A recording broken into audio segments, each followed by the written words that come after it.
First, Mike, Sam Darnold.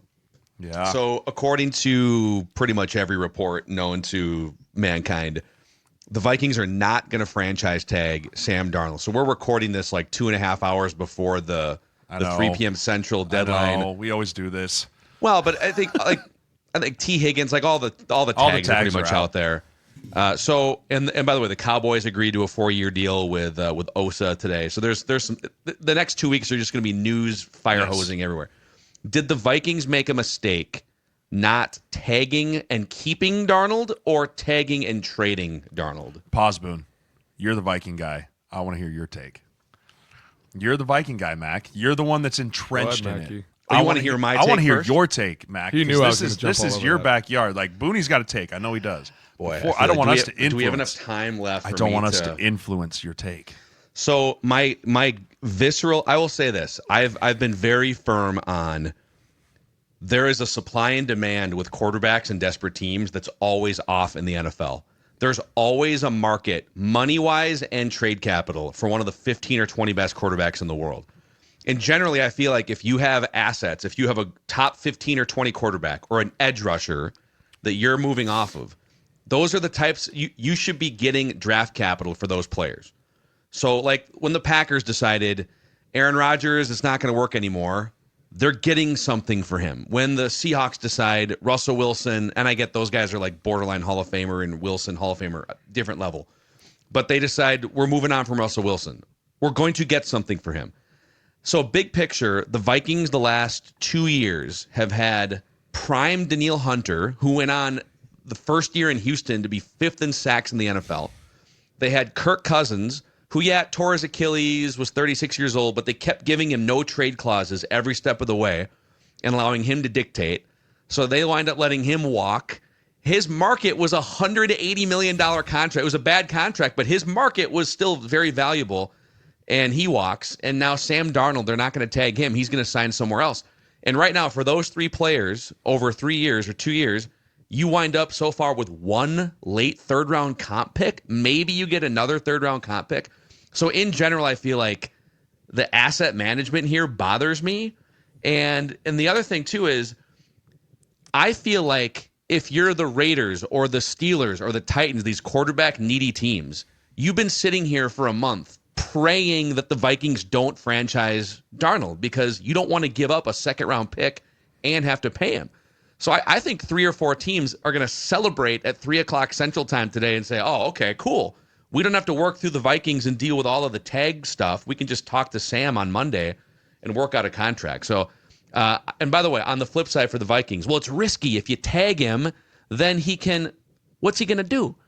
He doesn't want to be here during training camp when J.J. McCarthy might take his job. Like, the longer he sits in limbo, the less his value is and the more that teams have spent their money. So I would have called Sam's bluff in a non-contentious way and said, you want to go to the Raiders? Cool.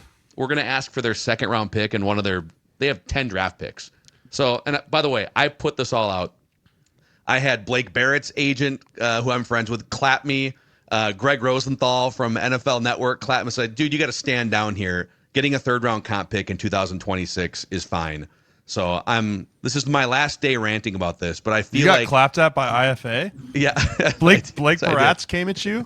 My guy Blake came at me. I can come at you. I'm the only. I got you. You're a certified agent. I'll handle that. I'll handle Blake Baratz. Anyways, I see it from both sides. I think I see it from the Viking side of the cap problem, where again, information was traded this weekend, whether it was team to team, player to agent.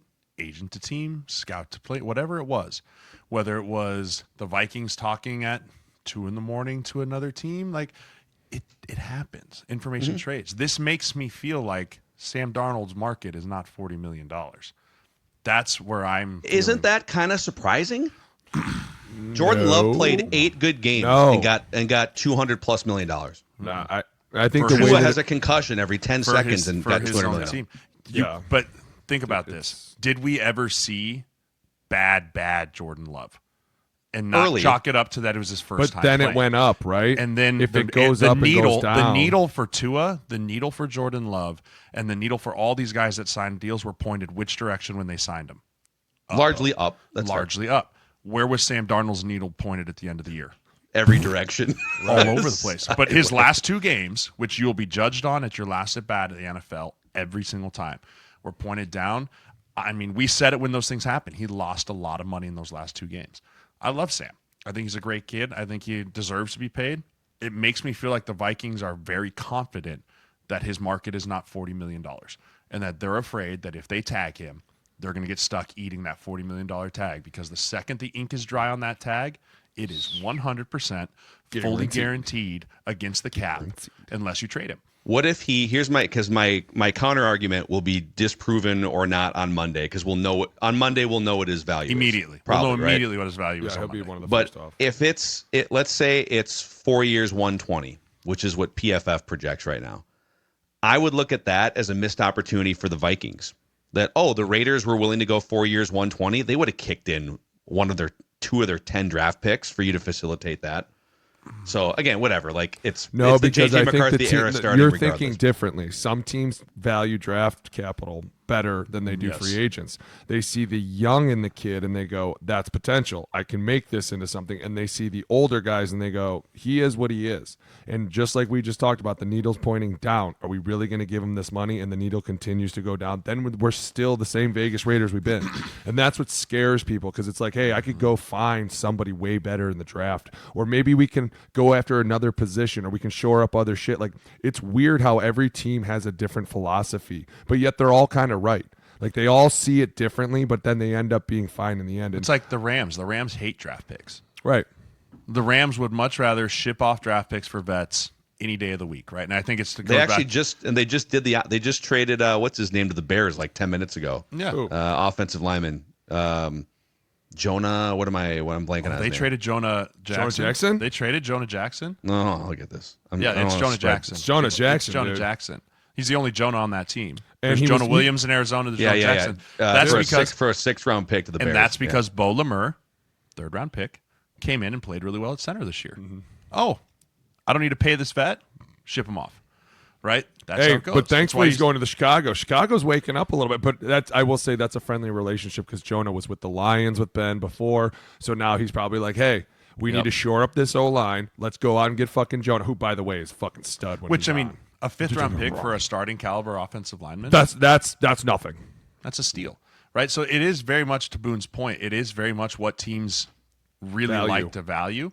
There are teams, I mean, the Eagles value their draft picks coveted. But because they're so good because they're good at drafting. And there is a lot of luck that goes into drafting. There is, right? You do have to identify the right players, but it's really hard to forecast what they turn into.